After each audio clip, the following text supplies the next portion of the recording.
Hey there, I'm Bill DeYoung. This is the Catalyst Sessions for Friday. I'm so thrilled to introduce you to my friend, Ronnie Dee. Hey! Woo! What's up? There he is. Ronnie Dee is a musician in town. You've heard of Ronnie Dee and the Superstars. You've seen him as part of the Florida Bee Orchestra. And the Superstars is an amazing R&B band with a horn section that will tear the top of your head off. Incredible band. Ron has a really cool family pedigree going back a few years, which we're also going to talk about. We're going to talk about a lot of things. So first of all, as I say, welcome. Hey, thanks. Your dad, of course, is Joey Dee of Joey Dee and the Starlighters. And let me tell the folks at home, if they don't remember, that the Peppermint Twist was #1 in America in 1962. Joey Dee was one of the kings of the twist. Arguably the king of the twist, as they say, and they were the house band of the fabulous Peppermint Lounge in New York City. And there's a lot of great history there, which I want to talk about a little bit. Joey Dee was from Passaic, New Jersey. The whole band was. Is that where you're from? No, I was born in Manhattan and grew up in the Bronx. Was he already famous when you were born? Was what? Was your dad already famous when you were born? Oh man, yeah, I'm not that old. Jeez. No, I can only reflect. I'm old. Okay. He was very famous. But when I was born, I think he was probably at a low point of his fame, post being famous anyway. Oh yeah. And they, played the Holiday Inn circuit as a cover band. He had changed the band name a few times, different record deals under different bands. But yes, he was famous. He was Joey Dee, million-selling recording artist. Let's, no, go ahead, man. Go ahead. Yeah, he still is Joey Dee. Thank goodness. Does he live down here? Is he here? Yeah, Palm Harbor. Oh, fantastic. I want to look at a picture here and tell the folks at home that Joey Dee and the Starlighters were huge. Okay, granted, huge for 2 years or something, but you can't really even gauge how big a #1 record was in 1962. True. Absolutely fascinating stuff. And the Peppermint Lounge. We should say that I have another picture to look at. That well, let me say what. Let's do this. Let's talk about the Starlighters for a minute. And fame, time, and in that era. Joe Pesci famously was a friend of your dad's. Yes. He played guitar in the band. Is that right? He actually was an extra in one of the movies my dad did. And, they were buddies, and he's like, come on, we're making a movie. Come down there and, dance in the crowd. So after that, he became the guitarist in my dad's band for, I don't know, probably a couple of years. The Starlighters made two films. Yes. He made Hey, Let's Twist in 62.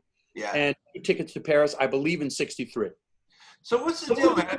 Did I also hear that Hendrix played in the band for a while as Jimmy Jennings? He did. Jimi Hendrix played with my dad a little over a year. Mm-hmm.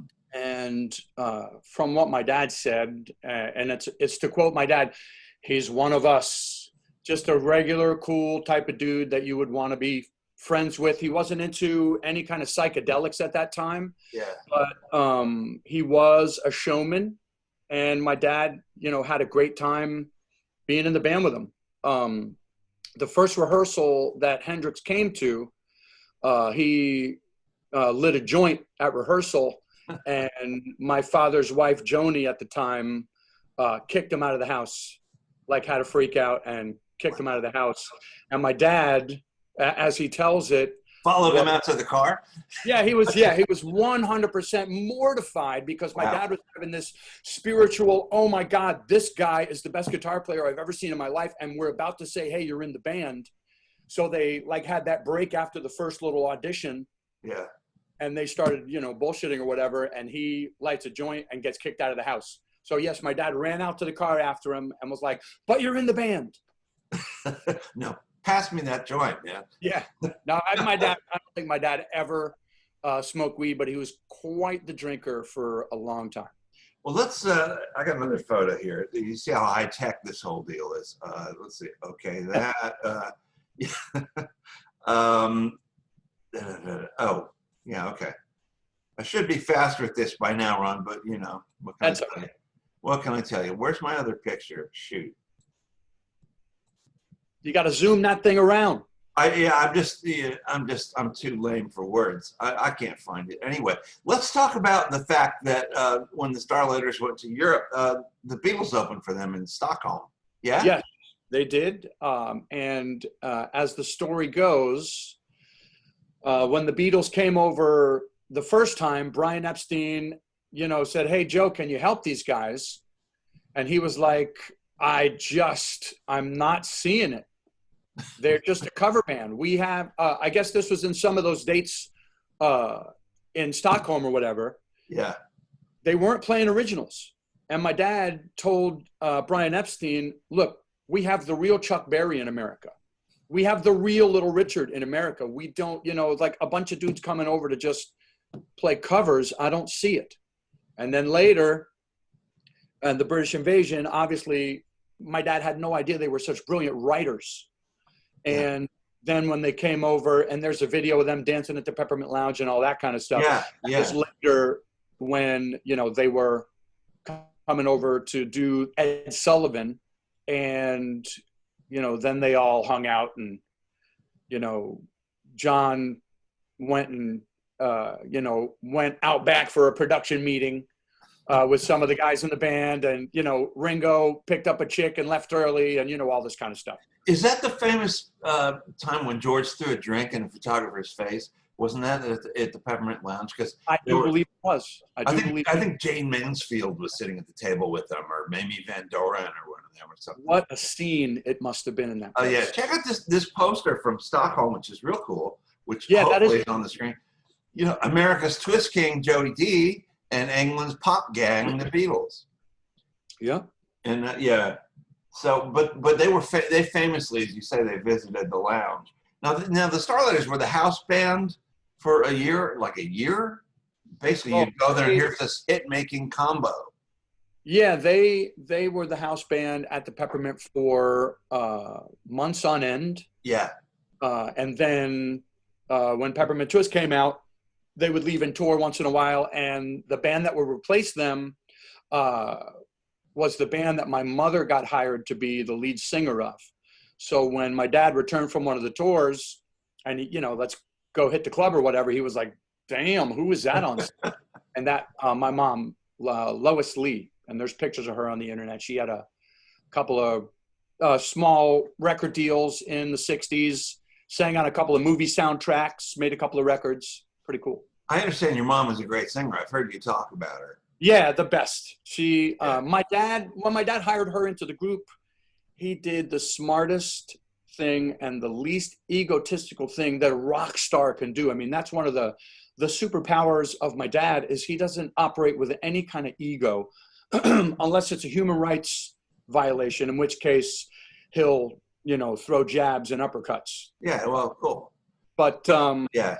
He let my mom be the star of the show. She was a ringer. She was beautiful, funny, and could sing like Janis Joplin meets Aretha Franklin. So when you came along, as you say, the star was fading. I mean, the Twist craze had passed. Yes. The Beatles, of course, usurped everybody, and everything changed. Decimated the whole business. Yeah. Okay. So then you go. What was it? What was it like? Your dad was still traveling all the time, I'm guessing. What was that like growing up in that family? That was, the standard tale. He wasn't at most of the Little League games and, things like that, but always a great dad. I don't feel like my sisters, brothers, and myself grew up with any kind of abandonment issues or anything like that. He was around a lot. And then it pretty much all stopped in the, I think maybe 1974, 1975, they stopped playing gigs altogether. And my dad opened up a couple of pawn shops, like he became this business guy. Yeah.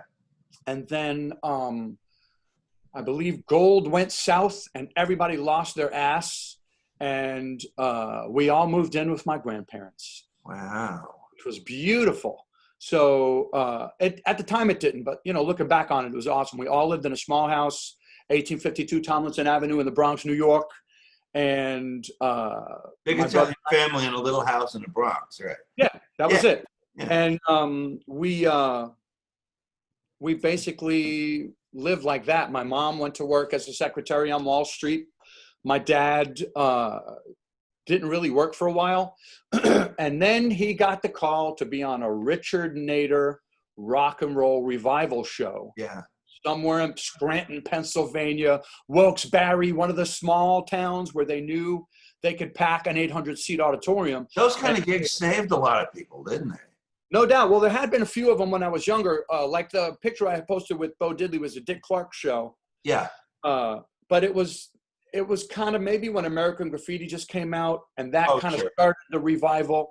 Richard Nader was the dude who started doing this stuff. Yeah, and it took a few years for it to catch up with my dad, because my dad was 60s, not 50s. Yeah. So he didn't get in on a lot of that in the beginning. But I'm going to say maybe around 84, 85, he started to get calls to do gigs again. And started doing them. And then by 1986, I did my first gig with him. Well, here's a segue for you. Oh, yeah. That's my sister Jamie's wedding in 1981. And the elbow is my grandmother playing the ukulele. Oh, and that's the cool. guitar neck is my grandfather. So the whole family was musical. Yeah, yes, sir. Well, that picture's coming later. Wait, we're not looking at that one yet. Yeah. Well, so you told a great story. I think it was the Tampa Bay Music News interview. Shout out to those guys who were great. Where your dad would come home and leave the saxophone out. I mean, can you tell me that story? Like, is that how you got into playing yourself? Yeah, that was the holy grail. He would let me try to carry it in. And it was an alto saxophone in a Selmer tri-pack case, which is a hard case. Looks like a suitcase, rectangle. In that case, an alto sax, a clarinet, and a flute would be, because he plays all the woodwinds. I don't think there's a flute in there most of the time. But anyway, I could barely carry that case, and I would just drag it on the ground, and then he would inevitably take it. But he would open the case to let it air out, basically, from whatever proclivities it had witnessed, in smoky bars and such. Yeah. And it was like, don't touch my saxophone. Just, I know you want to. If you want to, ask me. So it was always like the holy grail, the thing you can't touch behind the velvet rope. And then one time it was out and they were rehearsing in the living room, and I asked, can I just play during rehearsal? I had no idea. I never even tried it except for just squeak, Yeah. And he said, just leave it on the stand. So I walked right up to it, because it was an alto on a stand. So I was super short. It was the perfect height for me. And I just squeaked along to the band playing Free Ride, Edgar Winter. Oh, yeah. And yeah, that was, I felt spirit came down. But yeah, it was awesome. So, I mean, you're a sax player. I mean, so are you self-taught? Did you end up like going? No, I went through the school band. Yeah. And 6th through high school. My dad taught me a lot. My dad made me cassette mixes of the things he thought I should have my head wrapped around if I wanted to play in his show. And his rule was, these are the songs you play them exactly like the record, no embellishment. I want the same tone. We're going to buy you the same mouthpiece as this cat.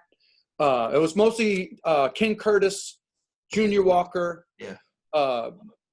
Big Al Sears, Red Price Sock, all these cats, Earl Bostic. Those were the guys my dad idolized. Yeah. So the first song I played in the show, I played the baritone sax part on Peppermint Twist, but on tenor, up an octave. Wow. I played Yakety Yak by the Coasters and Charlie Brown by the Coasters, which is King Curtis. And then we played Just a Gigolo, the Louis Prima version. The Louis Prima one, yeah. And David Lee Roth had this giant hit with it, which helped, because my father loves Louis Prima. Yeah. And those are my first songs I had to play. So Prima's great, man. I just bought a DVD of like all his TV appearances, him and Keely Smith and the group. So cool. Prima was the coolest. If I could be anybody in show business, I'm too old now, but I would have been Louis Prima. I mean, the guy was so cool. I like that. Yeah, Yeah. I got to see Sam Butera and the Yeah. Witnesses play one time on a double bill with the Treniers in Las Vegas, and those guys were super old then, and this is probably late 80s. Yeah, I was gonna say Sam's long gone now too. Yeah, and it was a treat. Connie Stevens' brother was the drummer or the trumpet player. I don't know which guy, but just more weird showbiz trivia. And we met all those guys, and they were super nice. So it was inevitable, I guess, is my transition here, that music was going to be it for you. What were you, 18 when everybody hauled off and moved to Florida? Is that what I heard? 19. Okay. So your parents said, we're going to Florida. You want to come with us or what? Is that how it worked? Yeah, I was writing music, and I was on the precipice of saying, I got to do something. I want to be an artist. And I felt like I had been in training, since I was 14. And now I was 19, and I had already done, 4 or 5 different demos, just searching on how to do it. It was all basically training. And I was just starting to write songs that I felt like, wow, I think I can be a songwriter, at least enough to steal someone's template and make a song within this template. Oh, that's how you start. Yeah, that was, but it'll be my regurgitated, hey, let's be happy and party with the girls, whatever I wrote about when I was 18, so they told me, we're moving to Florida, and you're welcome to come or you're welcome to stay. We understand. And I was like, well, let's see, I'm in your band 200 nights a year. Yeah. I'm not ready to be on the streets of New York by myself and not be in the band. I mean, I see what the calendar looks like. I want to do all that. Yeah. And I moved to Florida, and my mother, being the angel and the artist that she was, she had this whole plan. Like, look, when we get there, we're going to get a whole new band. And that band can be all long hair, hippie freaks with eyeliner and cowboy boots with spurs and blonde streaks and all of what the shirtless. Oh, you're shit. Yeah, I get it. Yeah. As long as on the Joey Dee gig, bow tie, boom, ponytail slicked back, no eyeliner, no nothing. She bought the matching wardrobe for the backup band. You know the routine. Yeah. So we kept Andy, who is our keyboard player still. I love me some Andy Beer. You can find him on Facebook at Andrew Beer. Okay. And we hired a drummer, George Bernardo, and we came to Florida. And down here we found Phil Fest. Ran into him working in a record store. And I went in and said, hey, I want to buy this album called Flexible by this guy named Steve Vai. A friend of mine had it. I want it. Yeah. And we hit it off big time. I've made some friends that way too. Yeah. Yeah. Yeah. And he's like, well, and I was like, that's my dad's record, by the way. And he goes, oh, well, come here. This is my dad's record, by the way, because his dad, super uber world famous and genius Brazilian jazz piano player, Manfredo Fest. Oh, I've heard that name. Sure. Oh, man, listen to that. Put that on your queue. Oh, man. Beautiful. And so we just were kindred spirits and joined at the hip. And then I made my first original band that could actually play instead of just a recording project. Right, right. So subsequently, my mom had forced all this upon me, knowing that it would work out, and it was time to, pass the torch, hand over the mantle, so to speak. And we toured with my dad. So my dad would play, let's say, Minneapolis on Saturday. That means D-Force, my band, would play somewhere in the outlying area on Thursday, maybe Friday, and on Sunday. So my mother would book us in all these places as an original band. And I mean, my dad would say, what bucket of blood are you bringing my son to now? That's what we would call these clubs, a bucket of blood. And I mean, how cool is this? Now, what you're saying is that D-Force, which we're going to look at right now. Oh, boy. Again, this is a screen grab from this cool video. this was D-Force. Yeah, Basically, it was also Joey Dee's backup band. You'd correct. do like 4 or 5 nights, but on the Joey Dee night, you'd put on the suits. Correct. And no eyeliner. And I was, you know, they say youth is wasted on the young, and I've gone to my dad and apologized and for being an idiot. And he just thought, I said, Dad, I tell my kids the same thing that you told me, and I'm just, why didn't I listen to you? You know, all that kind of stuff. Because my dad is cool and he deserves that. You know, even to the point of where right before this, here, man. You're killing me. right before this picture was taken, I got a tattoo. So I have the standard 90s tribal tattoo on my arm there, you know, so we could all be more like the Chili Peppers. Yeah, right. But on the inside, I got this flame thing that I had him extend it just past where my shirt would be rolled up or my suit jacket would be rolled up on my dad's gig. So I technically, even though he didn't want any tattoos showing, there's the little tip of a flame would show. Oh, you rebel, you know? Yeah, look, there it is. This little piece right there. So, you know, it's interesting you mentioned Chili Peppers, and there's so much of that incredible funk stuff in what you're doing now.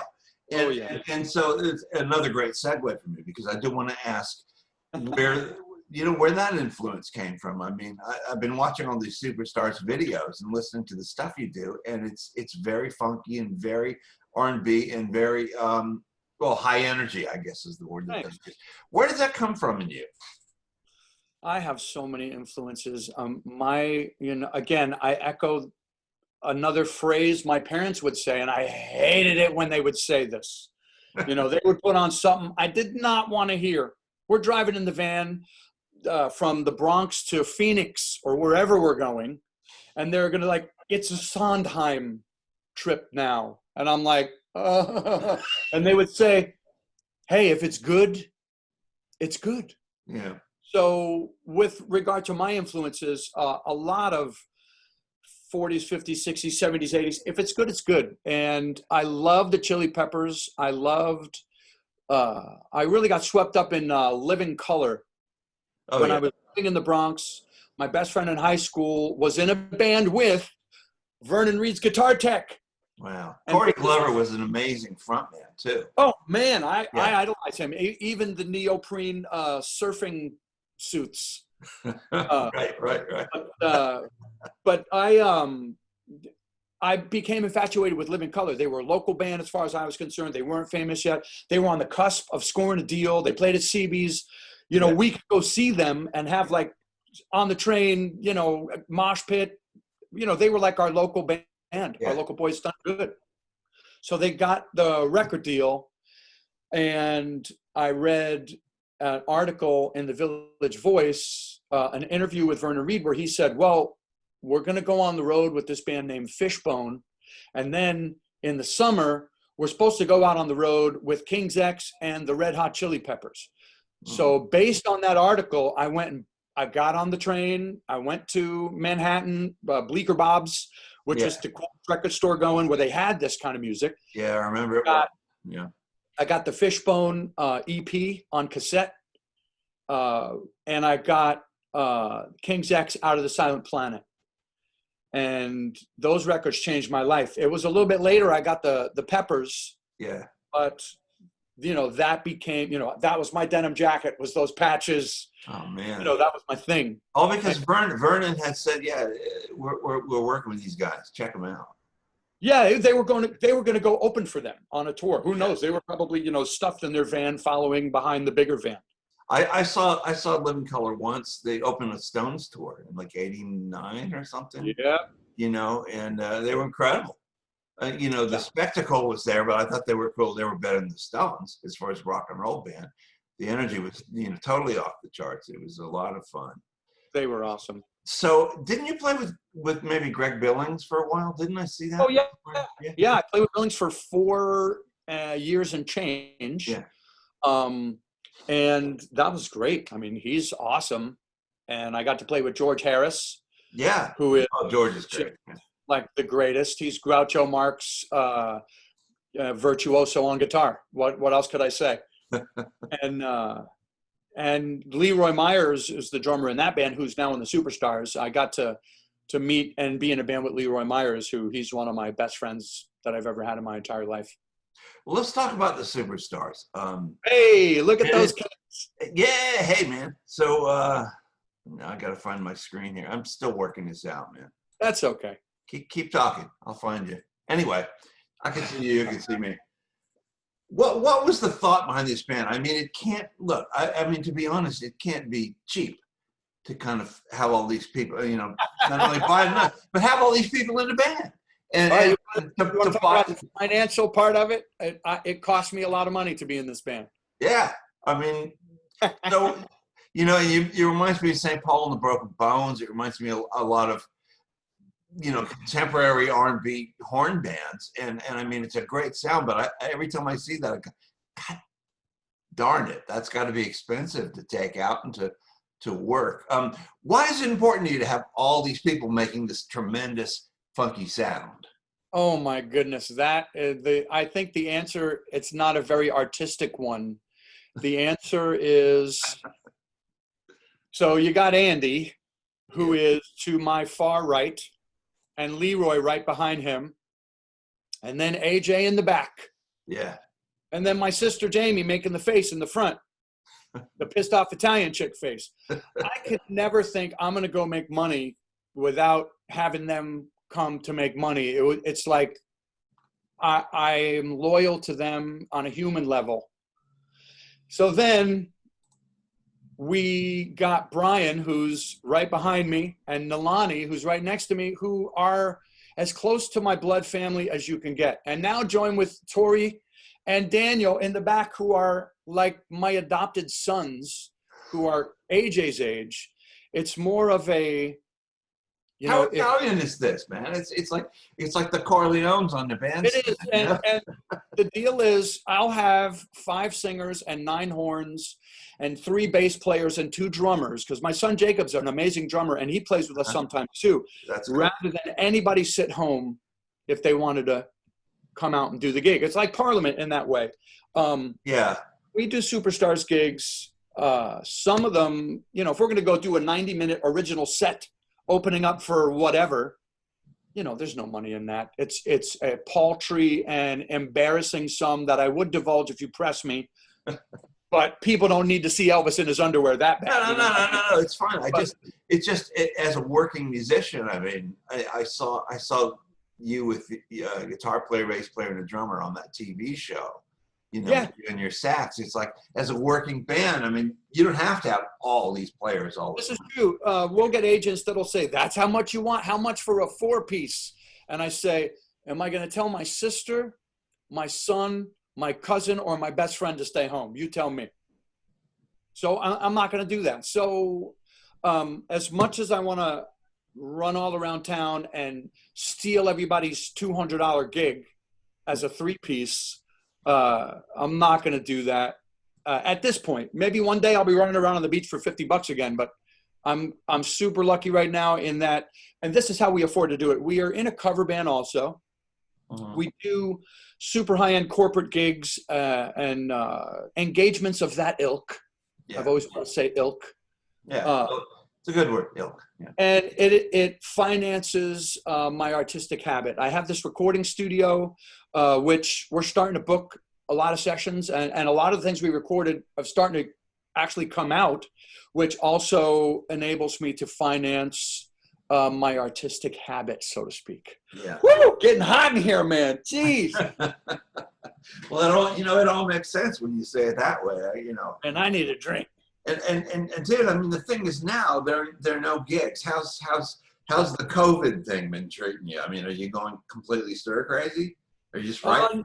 I'm actually not. It's been with regard to the stress level of the world from the COVID and the reawakening of civil rights movement, just the stress of the climate of our world, humans in general. That part has been fucking awful. But it has caused a renaissance in the arts, and people are more inspired to make art right now, and they are locked in and left to their own devices. And, you know, you got the people that are getting carpal tunnel from playing video games, and then you got the artists, and the artists are responding. And I've never done so many collaborations with people, been asked to produce records and videos, and our studio is blowing up. We're doing a half price special, and this is not a commercial for the studio, but we said, how do we give back? You know, everyone is in this weird time right now. I was like, look, let's just charge enough money to keep the studio open, and we'll see if anybody responds. And everyone is. So I think there's going to be this great outpouring. Yes, as twisted it is, you know, we got to find the silver lining, and that's how I personally stay sane. Is you know, I don't search for the problems. What does they say? A fool counts their problems, and a wise man counts their blessings. So our studio has been keeping me really sane, really grounded, really productive. We have 2 records that are being mixed from Ronnie Dee and the Superstars. And please forgive me for talking in the third person. It's just weird. But I got to do that sometimes. It's weird. But in any case, my son AJ has songs that are ready to come out. There's so many great bands around here. Jericho Turnpike just released their record. Yeah. Hot Mess is coming in here to do live streams. We've had live. It's blowing up here creatively. So to sum it up, I'm very excited, is that we as a planet are going to benefit from, like, as you said, an outpouring of art in the future, whether it's this week, next year, 5 years from now. There's going to be a tidal wave of art across all the mediums. In the meantime, as we are at the end of our time together, let's plug your website so people can see all these amazing videos that the Superstars nice. have. Tell us what it is, because I don't remember it. So, it is Ronnie Dee and the Superstars.com. That's Ronnie Dee and the Superstars.com. And you could just Google us. Google takes you to everything. Click on somebody's Facebook. You'll see all of us. If you're watching, look at everybody's website. Support local music, because after a while, it won't be local anymore. There is so much talent here in the Tampa Bay area, and it's not only my family. There's so many other people that aren't my blood relatives that I count as my family. If you're an artist, I respect you, and I appreciate you, and you have courage and balls like you do, brother. You got courage and balls to devote your time to anything having to do with the arts. So thank you. It's it's my hometown, and it's I feel blessed. You know? Yeah, it's beautiful. I have a recording studio that is open to the public. It's called All Access Recording. We are well appointed with gear, and more important than the gear, it's the ear. And we have Doug Johnston is our chief engineer. Hey, that rhymes. Wow. So Doug's got gold records, Grammy nomination. I mean, the cat is real. He's a genius. So come in and let us take your music to the next level, yo. So let's say until next time. I look forward to talking to you again, my brother. Thank you very much. And come on over and hang out. We'll see you soon. Everybody's music without their even knowing I played it for you. Absolutely. We'll see you soon, man. Ronnie Dee, thanks so much, man. Bye.